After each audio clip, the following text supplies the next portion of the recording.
everyone. My name is Janine Yazi, and I'm from the Dene Nation, also known as the Navajo Nation, down in the southwest of the United States. Kolomosi, everybody. My name is Travis Matukwison. I'm from the Stockbridge-Muncie Band of Mohicans. We're currently located in north central Wisconsin, but we are originally from the northeastern region. We want to say hello to Usef Zulin of Molisleman University.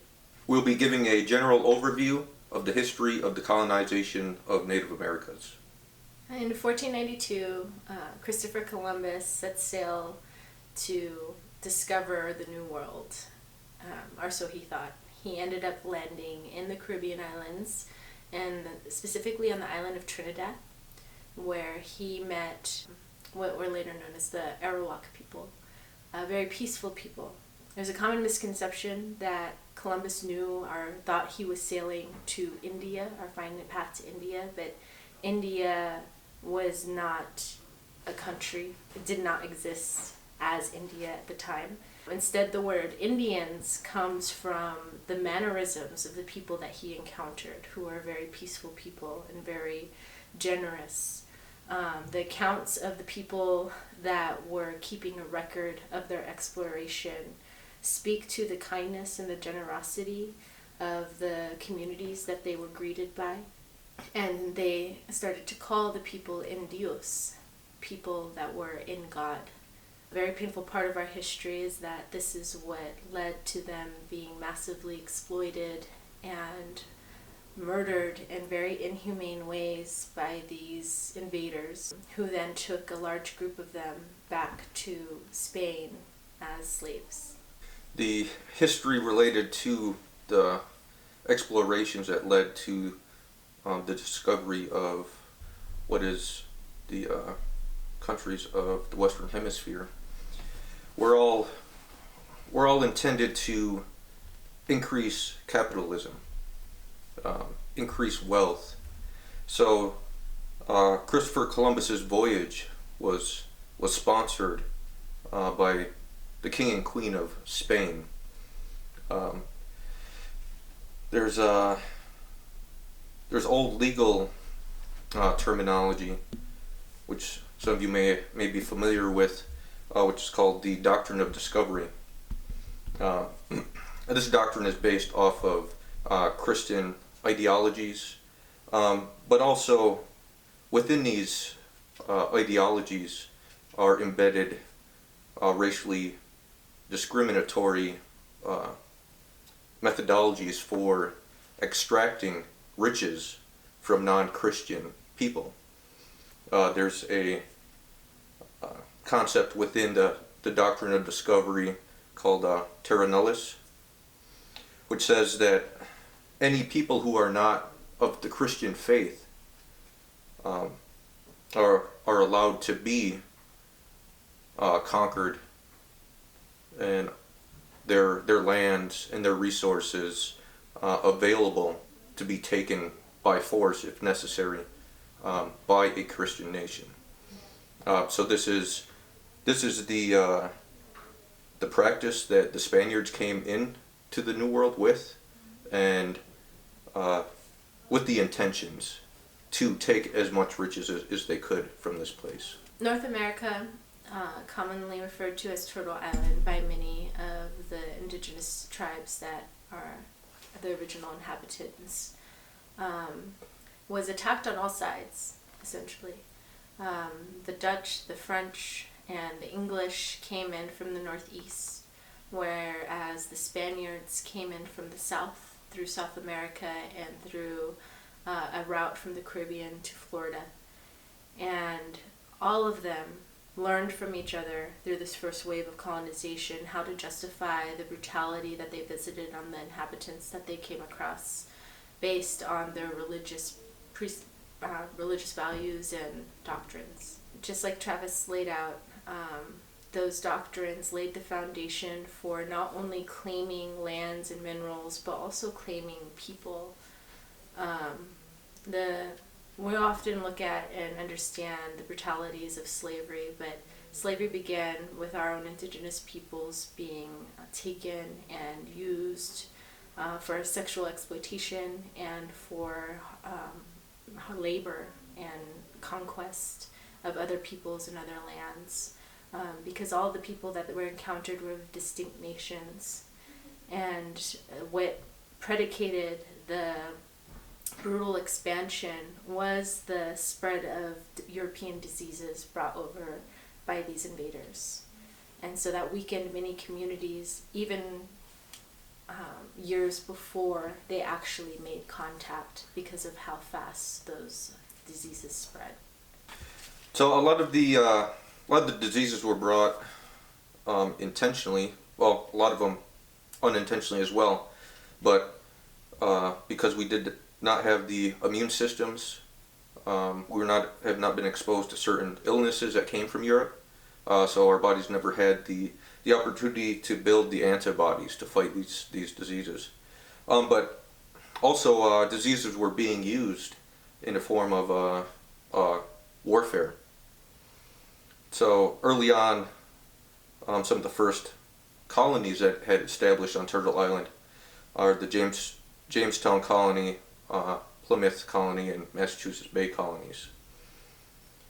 During this time, there was a conflict called the Pequot Wars. And during this time is when some of the European colonists began spreading smallpox, so smallpox-laden blankets to their Native American neighbors. And this was devastating. It wiped out, some people say, somewhere up to 90% of the population of Native Americans in the Northeast. So with the disbursement of these smallpox-laden blankets was the first assault of biological warfare here on Turtle Island. And as a result of that, we've seen uprisings that came in the years to come, revolts by Native American groups, Metacom, King Philip's Wars is called. He led a small confederacy against the colonists. He was very successful in his actions against them, and at one point, people were fleeing the colonies that had established to hide out in the barricaded city of Boston, what is today Boston. And this was a response. This was a response to the forced colonization and the attacks that were being placed upon the Native American populations at the time. Up until that period, there was always this hope that these invaders or these people who were here would not be able to permanently stay. But with the establishment of settlements from each of these entities that were coming in, it allowed for these foreigners to set up a base by which they increased westward expansion exponentially. A lot of times their pathways of conquest were lessened or made easier because of the biological warfare that was waged, and they came across entire communities and nations that were already decimated by that or had to move because of the results of the sickness that was spread. And this all became reinforcement for these invaders that manifest destiny was playing in their favor, and that somehow this land and these communities and these resources were open for their ownership and their claim.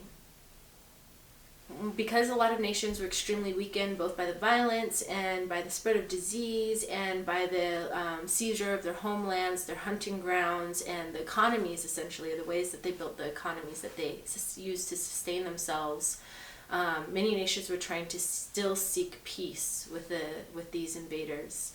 And it led to a whole series of complex relationships where, in trying to negotiate what this peace looked like, our nations tried to learn more about these foreigners, and series of agreements. This is how the treaties started to be developed, and institutions started to be developed to start to indoctrinate Native peoples into European forms of thinking.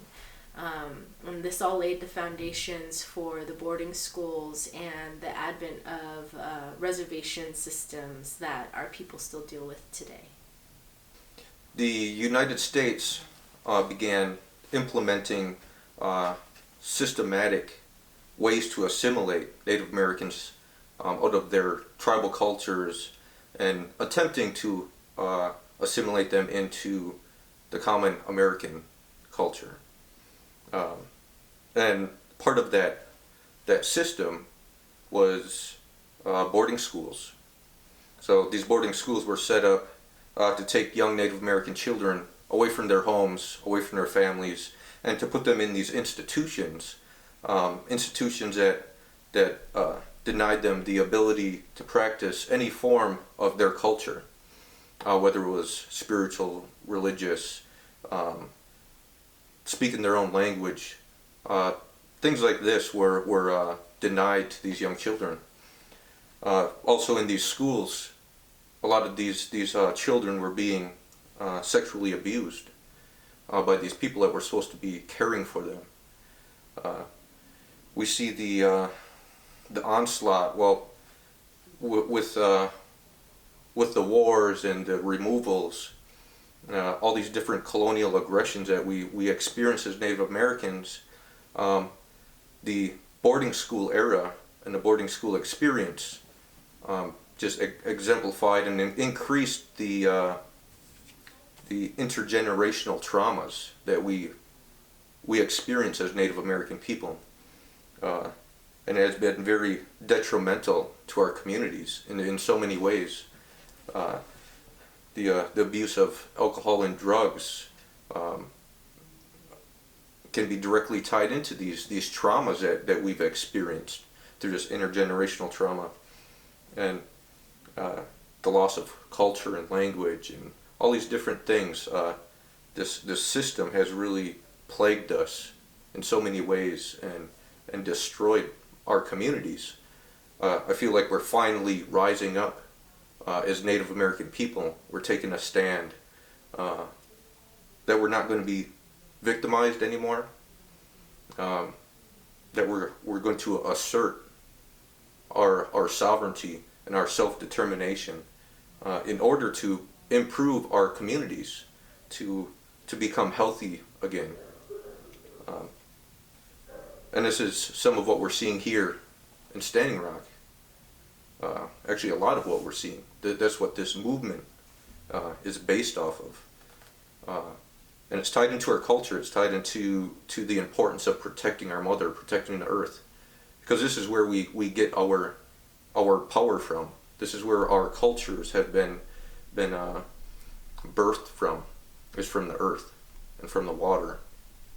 That's why there's so many nations here, so many indigenous people here at Standing Rock who have came to support, because we all share that. We all share those same values. It's turned into a global movement, and it's indigenous people leading that fight. And we're going to be the ones to remind everybody how to be human when everyone else has forgotten their original instructions. We're going to hold on to that.